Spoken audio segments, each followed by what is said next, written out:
علی محراب عبادت میں کھڑے ہوئے تھے, ابھی اللہ اکبر کہنا تھا. اول وقت میں مولا نماز پڑھا کرتے تھے اور بلکہ جماعت کروایا کرتے تھے. ابھی تکبیر کہنی تھی, ایک شخص آیا اور آنے کے بعد کہنے لگا, یا علی ایک علمی مسئلہ پوچھنا ہے اور بڑا مشکل مسئلہ ہے. کہا پوچھو کیا پوچھنا ہے.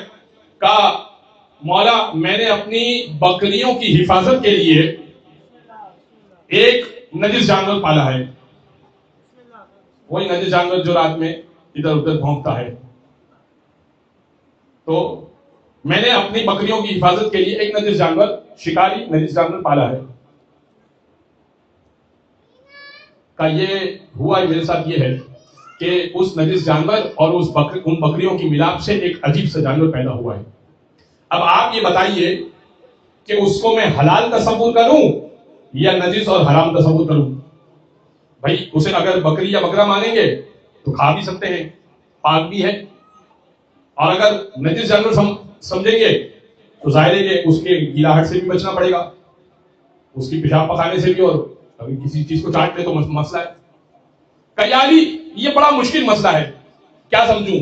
اب وہی جواب دے سکتا ہے, توجہ رکھیے گا میرے جملے پر, کیونکہ یہ بات جو کر رہا ہوں میں بہت امپورٹنٹ کر رہا ہوں. اس مسئلے کو جواب دینے کے لیے وہی بات کر سکتا ہے, وہی شخص جواب دے سکتا ہے جس نے بایولوجی کی بھی ہو, جانوروں کے علوم تک سے واقف ہو. بھائی آپ جائیے اس طرح کا مسئلہ لے کر کسی مولوی سے پوچھ لیجئے, مولوی کہے گا بھائی دین کا مسئلہ تو پوچھ لو. آپ جا کے پوچھئے میرے دل میں درد ہے, میری فلاں شریان میں درد ہے, مجھے کوئی ٹیبلٹ لکھ کے دیجئے.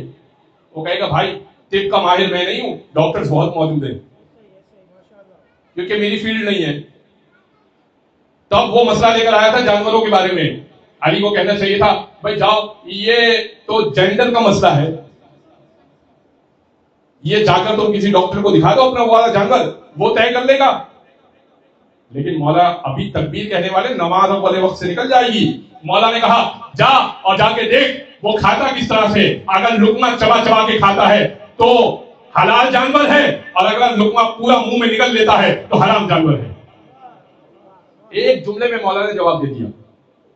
اگلے دن پھر اسی وقت آیا اور آنے کے بعد کہنے لگا یا علی میں نے بہت غور کیا اس جانور میں جو پیدا ہوا ہے, بہت غور کیا, اور میں نے دیکھا کبھی تو ایسے چبا چبا کے کھا رہا ہے اور کبھی پورا پورا نکل رہا ہے. حلال سمجھو یا حرام سمجھو.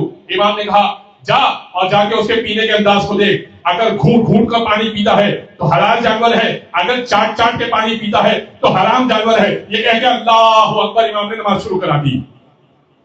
جواب مل گیا. آیا, آنے کے بعد کہنے لگا یا علی کبھی گھونٹ گھونٹ کر کے پانی پیتا ہے, کبھی چاٹ چاٹ کے پانی پیتا ہے. اب یہ تو مولا کو پھنسانے کے لیے کر رہا تھا نا, کہ کہیں تو علی پھنسیں گے, کہیں تو علی ایسا ہوگا کہ کہیں گے کہ بھائی نہیں معلوم ہے, نہیں پتا, اب کیا کیا جائے.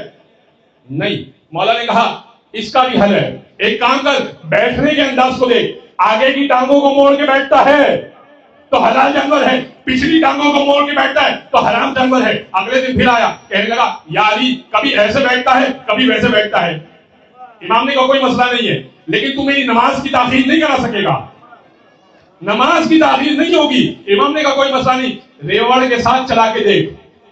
بھائی ریوڑ کے ساتھ چلا کے دیکھ, اگر ساتھ ساتھ چلنا شروع ہو جائے بکریوں کے ریوڑ کے ساتھ تو حلال جانور ہے, الگ الگ چلے تو حرام جانور ہے. اگلے دن پھر آیا, کہنے لگا یا علی کبھی ساتھ ساتھ چل رہا ہے کبھی الگ الگ ہو کے چل رہا ہے. امام نے کہا کوئی بھی مسئلہ نہیں ہے, ایسا کر اس کے آگے, ایسا کر اس کو ذبح کر دے, ایسا کر اس کو ذبح کر دے.